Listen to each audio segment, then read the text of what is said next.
Hey, it's Dorleen. Welcome to my channel. Today I'm working on a challenge, the Iron Crafter Challenge, hosted by Peacecraft Love, which is a Facebook group. All the information will be in the box below. But basically, the Peacecraft Love, they pick a mystery item and then they announce it, and then we decide if we're going to participate. And for this month, it was stamps. So, I got a ton of stamps, and I love to stamp on layouts, but I don't always do it. And I don't know why, because every time I do it, I absolutely love it. So I'm still working on 2021 scrapbooking, and I'm down to Christmas. So I pulled out a bunch of Christmas stamps that I thought I'd like to work with. Now, this scrapbooking kit, paper kit, and sticker kit, I've had forever. It is gorgeous. I don't know why I've never used it, probably because it's a little bit different than my normal style. It's got this kind of vintage look, and like I said, absolutely gorgeous with that kind of aqua. I don't want to use the word teal because it's pretty not as bright, but that red and just the off-white. Anyways, it's gorgeous, and you can see right here the paper I'm showing you is gorgeous. But what I decided to do is I cut down the pattern piece of paper to 11-inch square, which means I took a 1 inch off two sides, and then I cut it at a diagonal. Now, originally I was thinking if I cut it at the diagonal, I was going to use one side and then the back side for the top part of this. Well, no, that doesn't work because it was crooked. So I grabbed another piece of paper that had the red. I really like the red polka dots, but I end up using it later, so I'm okay with it. But I really like the contrast between that aqua color and the really like cranberry red. It's not really like a crayon red. It's a really pretty dark red. So again, I use the part that I cut off earlier as the pattern, and then I just cut off 1 inch on that back side or on that one side so that it's also 11 inches width, length, whatever. You know what I'm talking about. But I just decided to mat it on this really dark pewter gray because of that coloring. I just thought the gray looked really good with it. Originally I was going to do white, but I just thought wasn't going to work. But I went ahead and put adhesive on the back side, and then I'm just kind of eyeballing where this should sit, which is basically at a 1/2 inch from the top and also on the sides. And then this part that I'm putting adhesive on, I'm just kind of guessing. Again, I'm putting it on top of it as straight as possible to cover or to match up the edges, and it looks perfectly fine. So I saw this layout as you scroll through social media, Pinterest, all those things, and you see all these great ideas for layouts, but I don't know where, who, what, where, but I just had it in the back of my mind that I wanted to do this. So that's what I did. And you can see in that bottom right area, there's already a ton of beautiful stuff going on that's just on the paper, but that is where I decided I was going to do my stamping. So I grabbed this snowflake stamp, and I'm just using a, it's called, I think it's called Tin Cup or something like that. And I'll have all the information on my blog, which you'll see the link to it in the information box. But I wanted a real subtle snowflakes. I didn't want it too much, and you can barely even see it, and you probably can't even see it. But if you look real close, you can see the coloring. And then I grabbed this really pretty tree, and I'm using this like a teal color ink pad, and I'm just going to be stamping 3 of the trees just right there. I'm using Post-it note to block the cardstock. You'll see me doing that in just a minute because I didn't want the stamp on the gray cardstock, but I also wanted it to go over the edge of the paper. So that's a really good way to protect what you don't want ink on.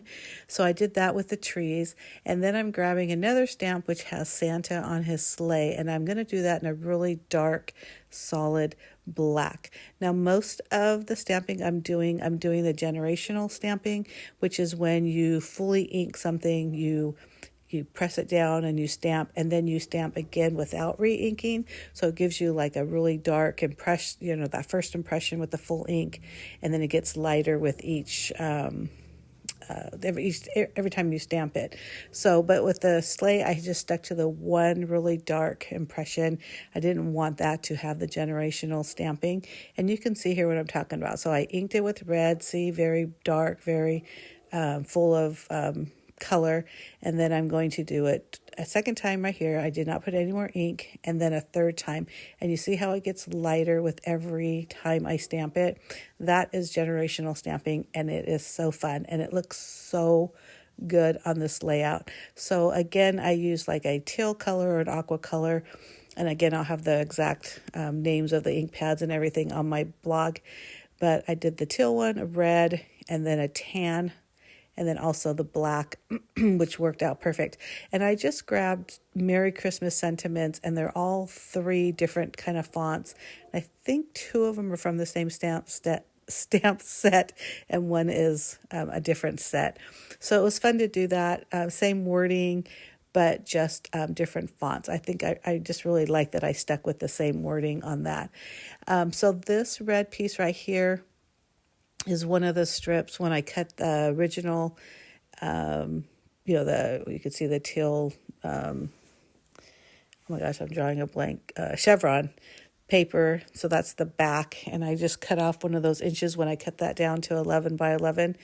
I didn't think it was going to cover the whole width. So that's why I did it like in sections. And then when I put it down, it pretty much covered the entire thing, which is pretty silly. I knew I was going to put the photos there, so even if it does have a gap, the photos are going to cover it. And then you'll just see me kind of playing around with some of the pattern paper that I already cut, because I really don't want to cut more into that beautiful pattern paper that I have. And as an afterthought, and as I'm thinking about it right now, like I said, I've had this paper forever. If I would have cut down more of that paper, the worst that would happen is I actually used it. So I'm not sure why I was saving it for what, I don't know. But again, you could just see me using those scraps, and I'm just trying to use them as much as possible to add some more layers to the back of those photos. I did trim down the one of my husband and I. It was a 4x6, but our feet were already cut off, so it was okay that I cut that a little bit more. And I think it matched the other photo because of the size better. So I think it just looked really good right there. I'm using stickers from the sticker sheet just to add more interest to the page. This little kind of rickrack pattern, which is in that same like off-white, just very vintage postcard looking print. It's just, like I said, if you can't tell already, this line is just absolutely gorgeous. And I can't remember what line it is, but again, I'll have that information in the box below, also on my blog. And just so you know, this Iron Crafters Challenge, it's done every month, the third Friday of every month. And like I mentioned, the very first part of the month, they'll mention the mystery item, and then we decide if we want to join, and then we create a project based on that. So I really do hope that you look down at the information box with all the different hoppers, both on YouTube and also Instagram, because you will be inspired. There's so many really great scrapbookers, and it's always fun to look to see what they're doing, especially with stamps, if that's something that you want to work on in your own layouts. I do 2 videos a week. One is always scrapbooking. The second is whatever it is I'm creating in the Command Center. And the Command Center is the name of my craft room and also the name of my blog. I like to do lots of different types of crafts. Paper craft seems to be my love, but I have a Cricut, so I'm doing Cricut projects.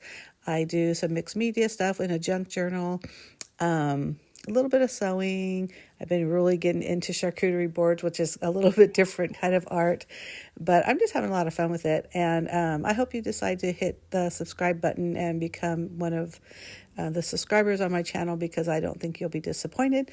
But I do hope you like this video, and if you do, give me a thumbs up.